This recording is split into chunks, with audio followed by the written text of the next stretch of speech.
तो आज मैं आपको एक बात बताता हूं।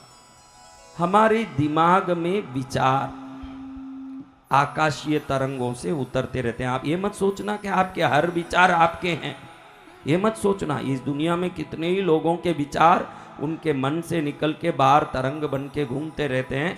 ये विचार कहीं ना कहीं हम में घुस जाते हैं। एक आतंकवादी बनता है तो जरूरी नहीं कि वो आतंकवादी बनने में उसके संगठन या उसका ही कोई कारण हो सकता है। इस धरती में कितने ही हिंसक तरंगे जो जा रही है, ये कभी किसी में घुस के उसको भी एक आतंकवादी बना सकता है।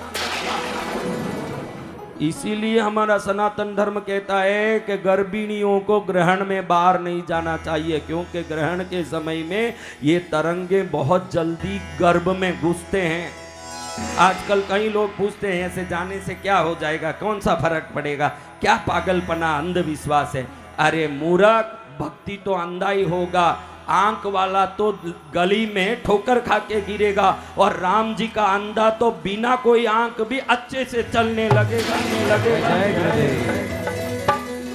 भक्ति में आंख लगाओगे तो भक्ति थोड़ी कर पाओगे। भक्ति तो ईश्वर और ऋषि मुनियों का दिया हुआ है, उसको तो आंख बंद करके हमको उसका आलंबन लेना, आचरण करना। क्योंकि बड़ों ने कह दिया तो सत्य ही कहा होगा, ये विश्वास आना चाहिए। अगर ये नहीं आया तो तू काय का भक्त है रे, तेरा विचार लेके भक्ति करेगा। विचार नारद जी ने पहले कर दिया, सुखदेव जी ने पहले कर दिया, व्यास ऋषि हमारे इस पीठ के मालिक ने पहले कर दिया। अब तू कौन माइका लाल है जो अब विचार करके भक्ति करेगा? जिन्होंने भक्ति करना, विचार करना, वो सब कर लिए, बपोती दे के गए हैं। अब हमको तो उस बपोती की पोटली को खोलना मात्र है और कुछ नहीं करना। तो आपको मैं बताता हूं कि ये बड़े लोग आशीर्वाद देते हैं। आपने भी देखा, गुरु महाराज घड़ी घड़ी यूं करते हैं, मेरे प्यार के टुकड़े खुश हों, जय जय गुरुदेव, मेरे दिल के टुकड़े खुश हों, जय जय गुरुदेव। घड़ी घड़ी यूं करता हूं। आपको ध्यान रहे कि इस शरीर में सबसे ज्यादा निरंतर हिलने वाले अंग ये हाथ हैं, सबसे ज्यादा। हम 6 घंटे बैठे रहे, भले पैर गुपचुप हो, लेकिन 6 घंटे हाथ गुपचुप नहीं रह सकता। कहीं नालायक तो लिखना नहीं हो, लैपटॉप में काम भी नहीं हो, कोई काम भी नहीं हो, फिर भी नाक में कम से कम उंगली डाल के हिलाता रहेगा। हाथ गुपचुप नहीं रह सकता, नहीं तो कहीं दूसरी जगह हाथ डाल के वीणा बजाता रहेगा बैठ के। हाँ, समझने वाले समझ गए, होशियार बहुत है। समझने वाले हंस रहे, नहीं समझे उनको धन्यवाद। आप समझे नहीं, बहुत अच्छा। आप नहीं समझो वही अच्छा। हाँ, ये वीणा बजाना बहुत खराब काम। जिसको शनि दोष हो, ध्यान रखना, जिसको शनि दोष हो, दोषित शनि हो, तो घड़ी घड़ी कमर के नीचे किसी न किसी जगह, कई लोगों का आपने बैठा हो देखा होगा, पैर में खुजली करते रहेंगे, बैठे बैठे पैर में खुजली। समझना कि शनि दोष है। शनि का दोष आ गया तो कमर के नीचे अंग पर घड़ी घड़ी हाथ जाएगा। आपका बेटा या पारिवारिक आदमी घड़ी घड़ी नाखून ऐसे काटने लगे मुंह से, तो रोकना चाहिए। क्योंकि अगर कोई भी आदमी नाक का ऐसे नख काटता है, ऐसे बैठे बैठे मुंह से नख काटने वाला किसी को देखा आपने? याद है आपको? उठाओ हाथ जिसको ध्यान है, उनको ये रोकना। क्योंकि काल सर्प दोष हो तभी ये नख पर मुंह जाता है, उसको काल सर्प दोष जरूर होगा। अगर नहीं है तो पितृदोष जरूर होगा। तो इलाज क्या? बहुत सरल इलाज। जिस दिन नख मुंह से काटना बंद कर दोगे, दोष भी बिल्कुल क्षीण होके समाप्त हो जाएगा। जय जय गुरुदेव। देखो, चक्कू में अगर तेजी नहीं हो तो वो किसी वस्तु को काटेगा क्या? नहीं। हाँ, नहीं। चक्कू चूप नहीं हो तो किसी वस्तु को काटेगा क्या? नहीं काटेगा। तो ये दोष सब खुद को तेज करने के लिए हमसे कुछ न कुछ काम करवाते ही रहते हैं। जितने दोष हैं उनके अपने पहचान है, वो आपसे कुछ न कुछ करवाते हैं। जो ये नख काटता है वो दोष कहता है कि तू ये नहीं करेगा तो मुझे जाना पड़ेगा, तू ये करते रहे ताकि तुझे मैं परेशान करता रहूं। उनको ये ध्यान नहीं है तो वो ये करते रहे।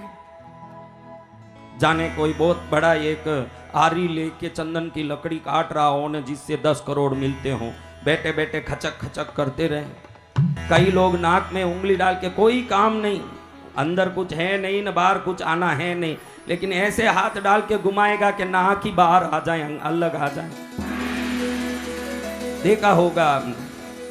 हाँ, तरह तरह के जीव हैं। कई लोग तो ऐसे हैं, यहां से जब अब थूक निकले दोनों होठ के नीचे से, इसको ऐसे लेके सूंघेगा। आपने देखा होगा, 100% आपने देखा होगा ऐसा आदमी। कुछ ना कुछ आइडिया करके, लोगों को मालूम भी नहीं पड़े, ऐसे बातें ही करता रहेगा। राहुल गांधी सही नहीं है, कांग्रेस सही नहीं है, वो तो सही नहीं है, तू भी सही नहीं है, दोनों सही नहीं है।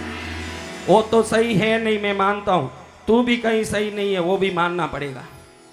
तो हमारे अंदर विकार ये जरूरी नहीं कि स्त्री पुरुष के प्रति आती है, शराब के प्रति आती है, गुटखे के प्रति आती है, सिगरेट के प्रति आती है, तंबाकू के प्रति आती है, ऐसा नहीं है।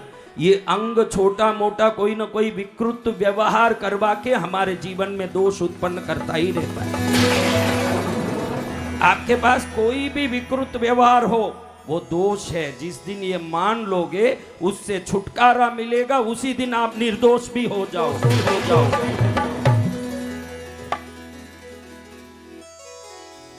अब देखो, मैंने बताया कि भाई गुरुदेव आशीर्वाद देते हैं, संत पुरुष आशीर्वाद देते हैं, महापुरुष आशीर्वाद देते हैं।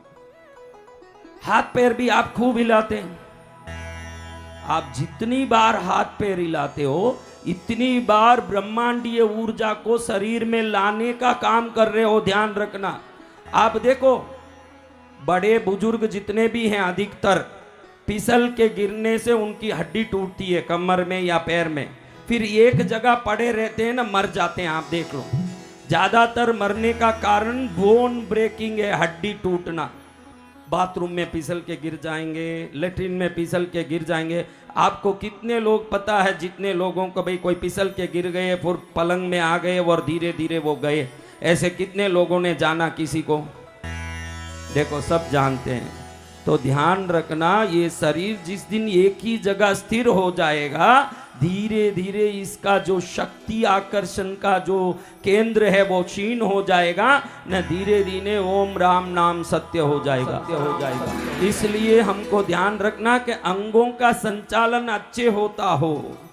इसमें सबसे ज्यादा अंग संचालन, आप सिर घड़ी घड़ी नहीं हिला सकते 24 घंटा। लोग सोचेंगे कोई बीमार हो गया, इसको थोड़ी पागलपना आ गया है।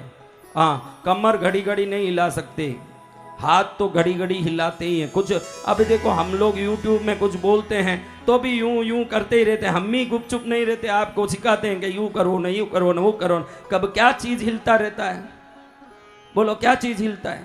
हाथ। मुंह खोलो रे मेरे बच्चों, हाँ, बोलते रहो, हाथ हिलाते रहो, तुम्हारे में भी पावर आएगा। जय जय। हाँ, पावर लेते रहो।